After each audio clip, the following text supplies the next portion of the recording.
Hi, boys and girls. We're going to read Frozen 2 today.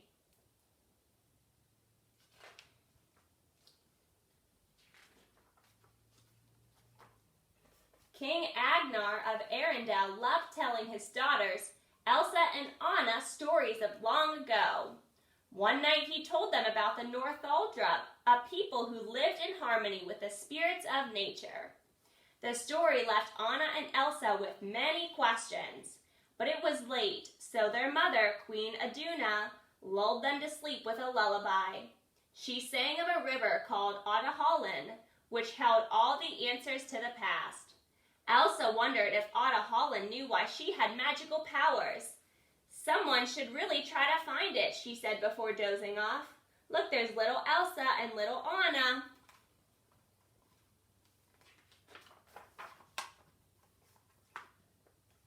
Many years and adventures later, Arendelle was flourishing. Elsa was the new ruler, and she and Anna surrounded themselves with a friendly group composed of a snowman, a reindeer, and a mountain man. They called family. One evening, they were all playing charades. Olaf and Kristoff made a great team. Teapot, unicorn. Kristoff guessed correctly every time. Olaf rearranged himself into a new shape. It was Elsa and Anna's turn. As Elsa stood before the group, she heard a haunting melody sung by a voice that no one else seemed to hear. It took her focus off the game. When the round was over, Elsa abruptly excused herself, saying she was tired.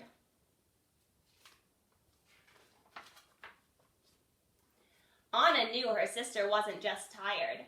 She opened the door to Elsa's room and saw that she had wrapped herself in their mother's scarf. You do that when something's wrong, said Anna. What is it? Elsa wanted to tell Anna about the voice, but decided against it. Instead, she said she was worried about messing things up. You're doing great, Anna assured her. Elsa smiled. What would I do without you, she asked.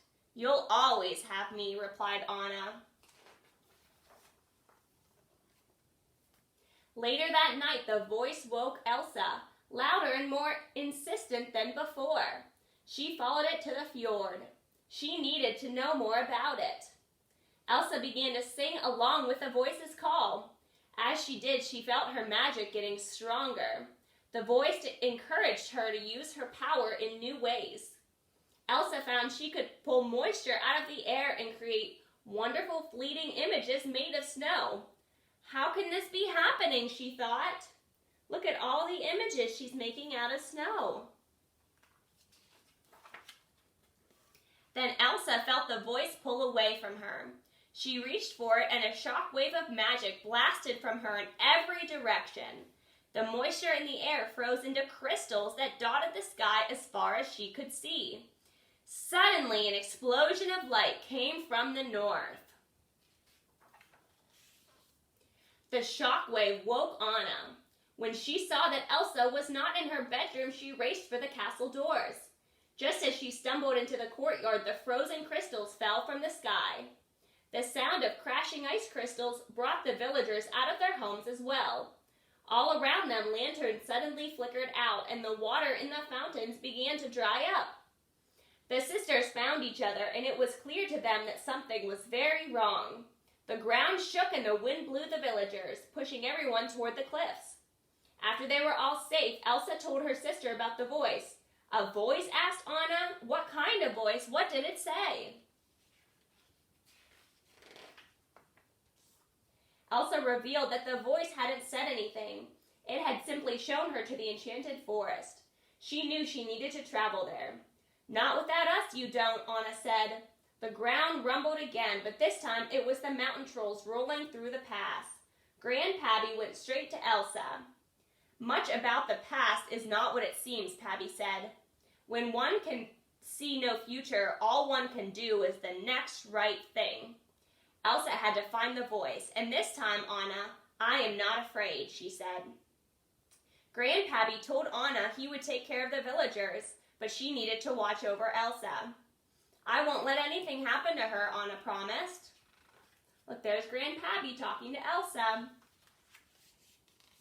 At At dawn, Elsa, Anna, Olaf, Kristoff, and Sven left Arendelle, headed due north. They traveled day and night. Their mission was too important, the stakes too high, to stop for rest. Olaf tried to lighten the mood. "Who's into trivia?" he asked. But he didn't wait for a response. "I am, okay." The snowman kept up a never-ending chatter, revealing fun facts he had discovered since learning to read. "Did you know that water has memory?" Olaf said. "Did you know men are 6 times more likely to be struck by lightning?" "Sorry, Kristoff." As they went over a small hill, Elsa heard the voice again. She asked Kristoff to stop the wagon. Straight ahead, the sun revealed the enchanted forest, shrouded in a heavy mist.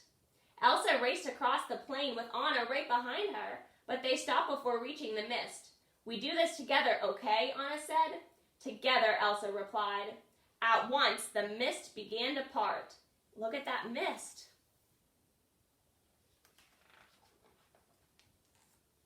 Kristoff, Olaf, and Sven hurried to join Anna and Elsa. The group stared as 4 giant stone columns were revealed. The friends moved slowly toward the monoliths, but once they were inside the mist, it closed around them. They were trapped. They didn't have time to be concerned as the mist began to push the friends into the unknown. They eventually stumbled into a wooded area. Everyone looked around in amazement. They had entered the enchanted forest. Suddenly, the snowman was swept up by a gust of air. "Olaf!" Elsa cried, rushing toward him. It was the wind spirit. Moments later, the whole group was caught in its vortex.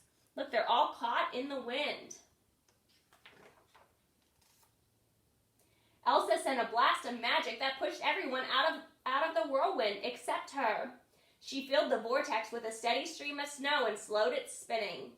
Then she threw her arms open and snow flew everywhere. Elsa was free, and she was surrounded by ice sculptures depicting beautiful moments frozen in time. "What's that thing you say, Olaf?" Anna asked. "Water has memory," he said. As Anna and Elsa walked among the sculptures, one in particular caught their attention. It showed their father as a teenager. He was being rescued by a girl who wore a scarf that was just like their mother's. They suddenly heard a loud banging. Reindeer quickly surrounded Elsa and the others as people emerged from the bushes. They were the Northuldra. Anna grabbed an ice sword from one of the sculptures.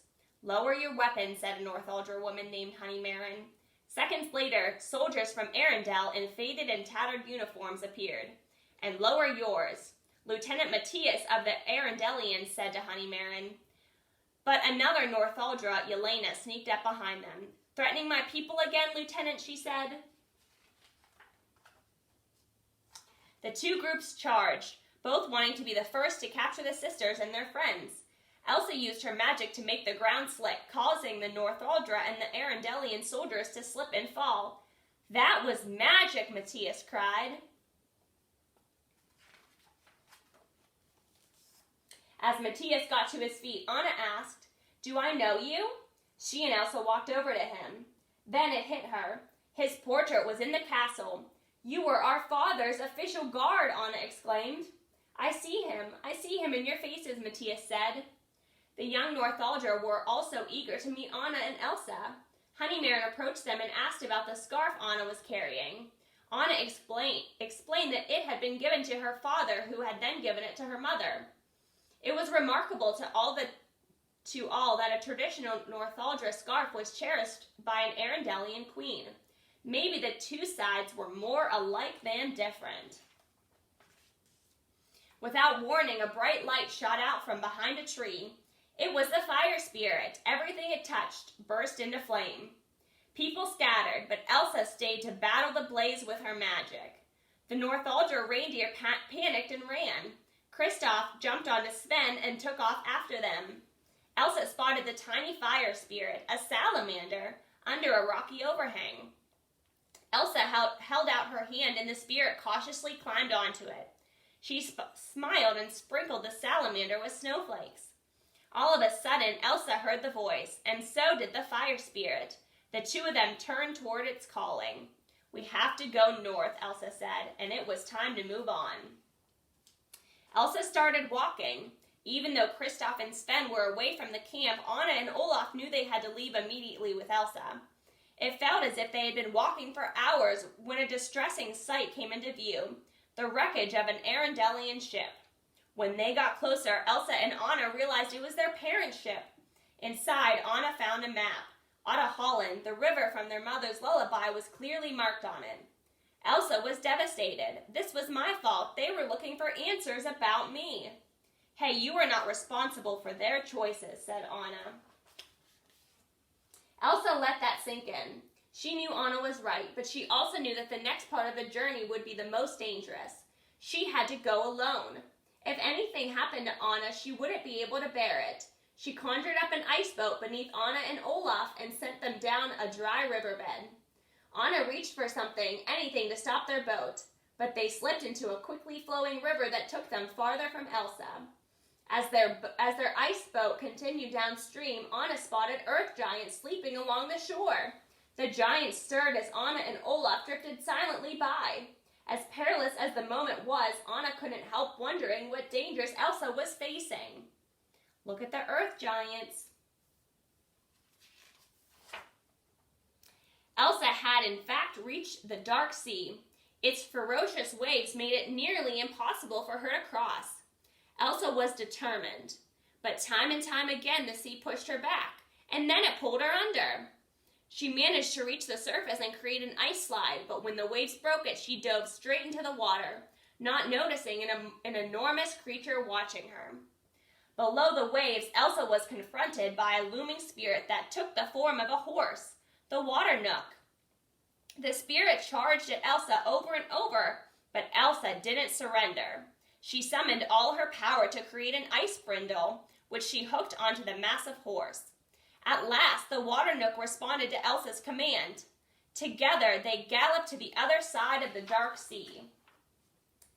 Elsa had reached Otta Holland, and the voice that had been calling to her.